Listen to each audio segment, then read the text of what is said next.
Hey guys, welcome back to the channel. I know what you're saying. What is going on here? Well, we've had our fair share of trials and tribulations. So, we came back from the racetrack. I told you all about a coolant leak I had. Well,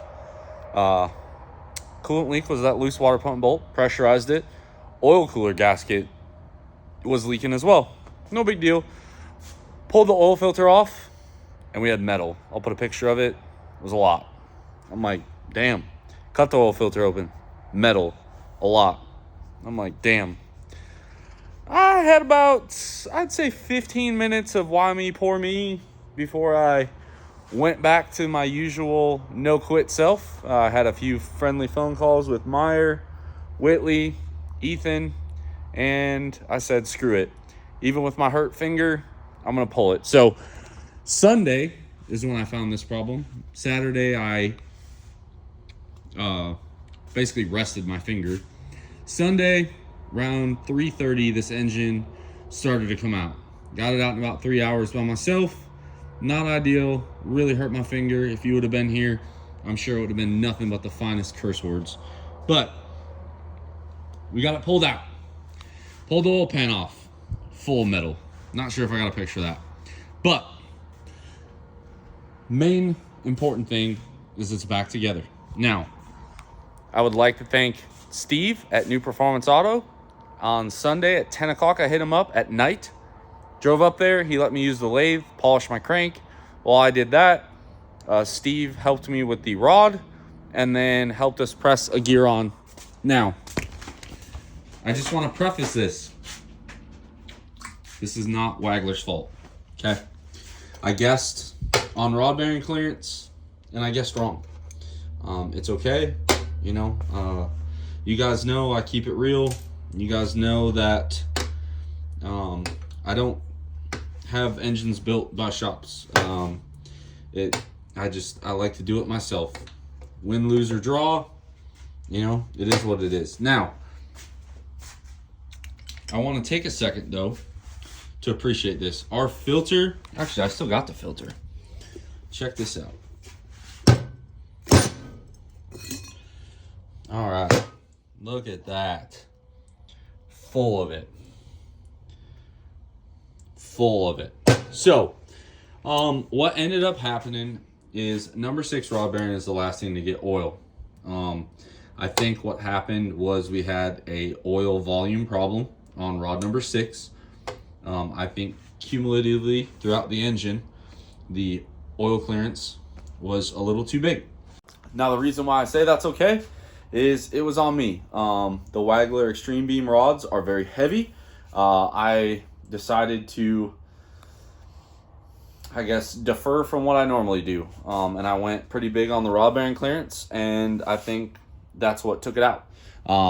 We swapped these bearings out to H's, and I think we're going to take care of our problem. You know, at first I was bummed about the coolant leak. Now I'm super happy. I think this would have probably locked up the motor eventually, probably 1 or 2 more passes. So in a really weird roundabout way, I'm glad I hurt my finger because it cut our drag race short. I'm glad that I found the coolant leak and I tested it one more time and found the other coolant leak, and here we are. Now, I know it's very confusing because the head is on and the rods are in it, but I was able to, on a 6.4 deck plate with button caps, you're able to pull the piston out far enough, twist it, push the pin out, and pull the rod out. So number 6 was the rod that we had a problem with. I went ahead and Steve resized it for me. Big thank you to him. I don't know how to use that machine. I do know how to use the crank polisher, but not that machine. So he got me taken care of there. Today, I cleaned everything. You guys can see all of our old oil galley plugs and brand new ones put in there. We had to flush the engine out. Anytime you have something come apart like this, you got to flush the engine out, and that's what we did. I did it while leaving the head on to help speed up the reassembly and installation process, because you're able to feed oil through the rocker arm holes and clean it out that way. And that's why I took that shortcut. You guys know I like to build engines in the clean room and everything else. Well, this one got built in the middle of our shop. just kind of how the cookies crumbled with dirty parts, clean parts, dirty parts, clean parts. So this is where we're at. I got to put the oil pan on, that one piston squirter I got to put in. I got to put the cam on, front cover, adapter plate, and rocker arms and push rods. So tonight I will have this completely dressed, ready to go back in. So this is Monday night. Again, Sunday at 3 we started. So in about 36 hours, it'll be back in, and we should be good. I have a clear view. I didn't install it yet. I am going to now. Again, we got lucky. That's why I cut oil filters open and check stuff. I wasn't going to check it that day, but I was going to check it before we go to our dyno test. I'm glad all this happened. It sucks, but this is what we're here with. And, you know, you can either throw in the towel or pull an engine out and refresh it. One of the coolest things about this whole process was being able to just double check everything. Here's our main bearings. Not super, here's the rest of our rod bearings. Not super good looking. Obviously, debris made it through the filter and into our engine, but with a quick clink polish, we got rid of all the damage.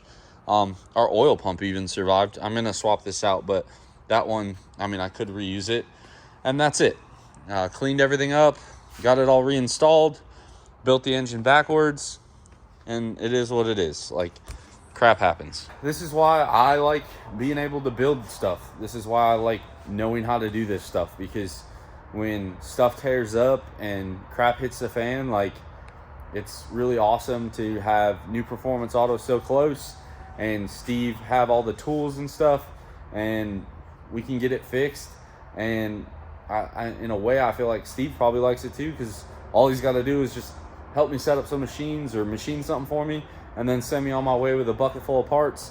And the liability's not on him anyway. So I don't know if Steve truly feels that way, but it's kind of a win-win for him, really, because I'm the one that puts it together. So if it comes apart, it's on me. I should have checked it, or I should have done it different. So again, I'm going to chalk this up to a learning curve.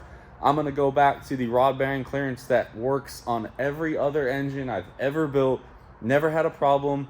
Why I decided to do something different was purely because the rods weighed more. I thought having a little bit more oil clearance would give a little bit more hydrodynamic wedge, cushion it a little, and clearly I was incorrect. And that's the beauty of it.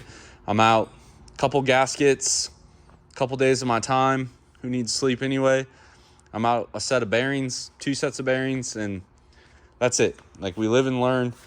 Let me get this finished up, and I promise you guys will get to hear it fire when we get it back in the truck. I know we have a spare. It's not put together yet, but I'll get it done. Like, no big deal. That one's already measured and everything, ready to go. I just did not want to go to UCC with a spare as our main engine, because UCC is all about calculated risk, just like I do KOS and everything else, motorsports wise. Like, we're going to go into it Saturday or Friday and hope to do decently well on the drag strip. I mean, if we see like a 580, 590, that's probably the limit of a leaf sprung 6,400 pound truck. Like, I'm okay with that. The dyno, we're going to roll the dice. We want to take a big stab at it. If I lose the motor, oh well. I know sled pulling that our backup motor can put down more power than the track, factory axles, and STSs can take. So as long as the spare motor comes out for the sled pull and not the dyno, I think we're in good shape. Now, enough chitter chatter. I'm going to get at her. About an hour later, I got our mess all cleaned up. I got the mess in the clean room cleaned up. Got my fab table cleaned up. All the trash is taken out. I just noticed I got to wipe that table off. And then just that last trash can. We are ready to put the harness on. I'll put the harness on. I'll put the fuel on, like the injection lines, rail, our second CP3 kit, and then our fuel distribution block. It lifted up off this stand here and bolt our motor mount on it, and she's ready to go in the truck. Gotta be honest, on a day's work. Again, I'll tell you what, guys, if you're going through it, as I've filmed this since I've picked down. I saw Greg had a big explosion.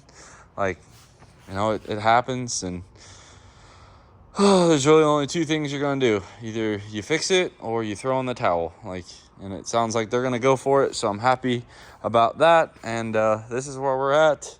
All buttoned back up. Just so you guys are clear, I did put Rotella 15W40 in this with some Hot Shots Secret FR3.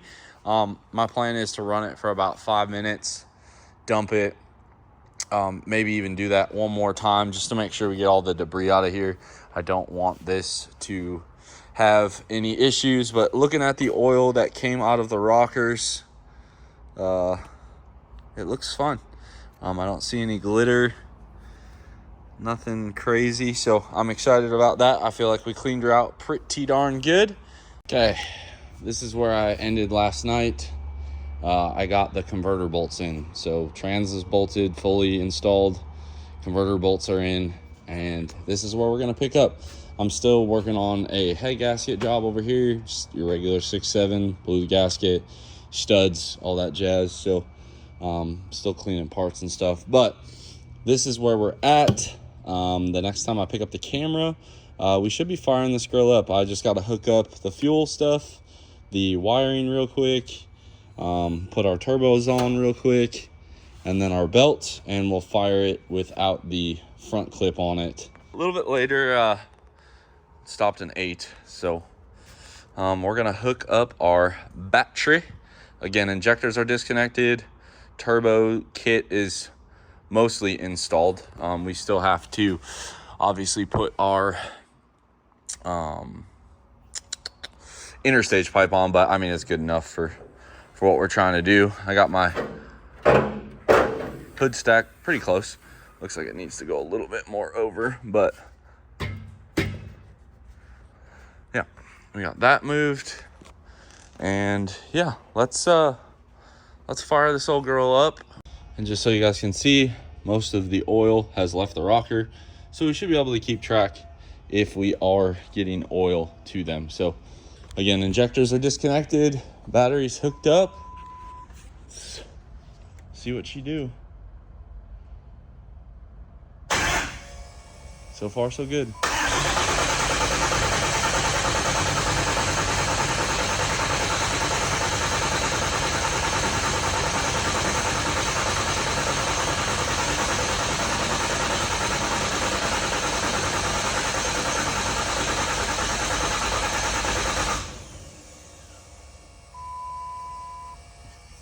All right, so I know it's hard, but this oil pressure gauge, let me crank it again for you guys.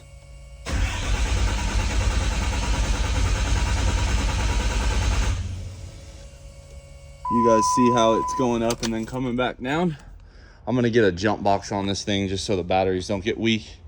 It takes a lot of engine, like starter power, to turn this over. We got a higher than normal compression. Total seal rings. This engine's really a MFer to bar over even.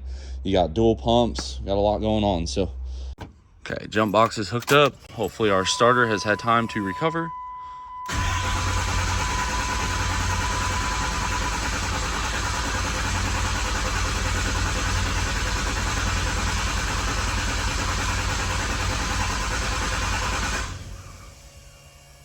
All right, you guys see how our oil pressure gauge went down again. Let's go ahead and take a peek under the hood.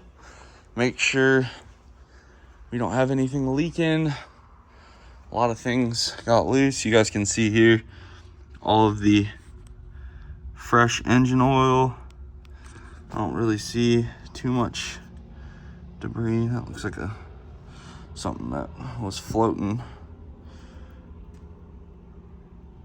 But yeah, everything looks good thus far.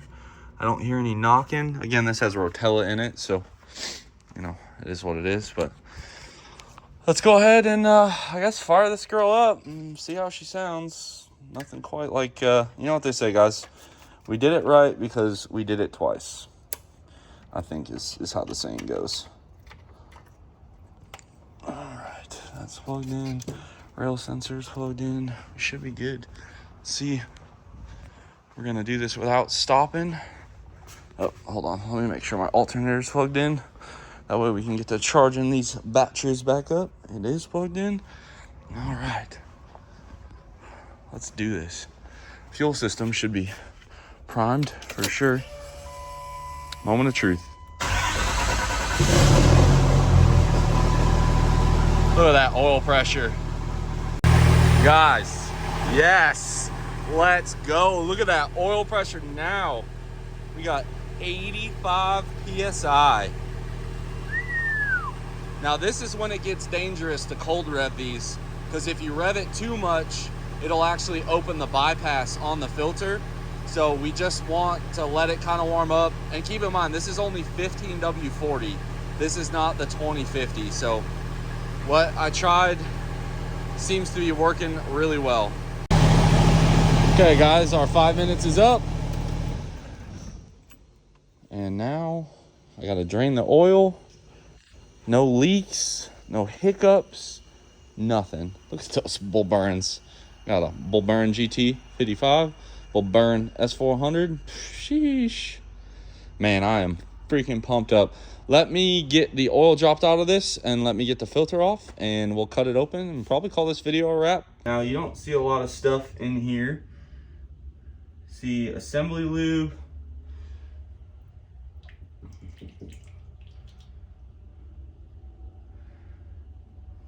Couple pieces of dirt. I'll be honest, building it on the shop floor probably wasn't the best call, but nothing. I'm gonna just set the filter down on the ground and give it a flat spot. No way it doesn't roll around on us, like so. So again, nothing crazy to see here. I'm gonna go ahead and squeegee this out of the way.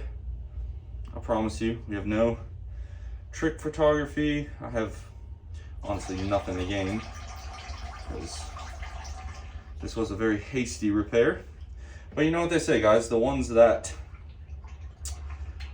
you build on the shop floor, you know that meme where it's like where you think your, however many $1,000 motor gets built versus where it actually gets built in the middle of the shop on my fab table. But you know what? We're here for it. If you guys are curious, this is I know a couple people ask every time. I want to say I got this off Amazon. I think it's a Lyle part number for the filter cutter.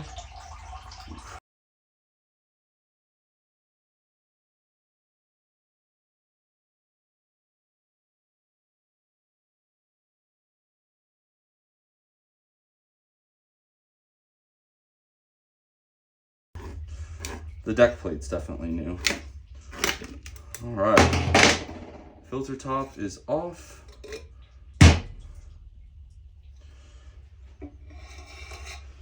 Got a little bit of debris in here, which is to be expected. Again, I'm convinced you can't get everything apart.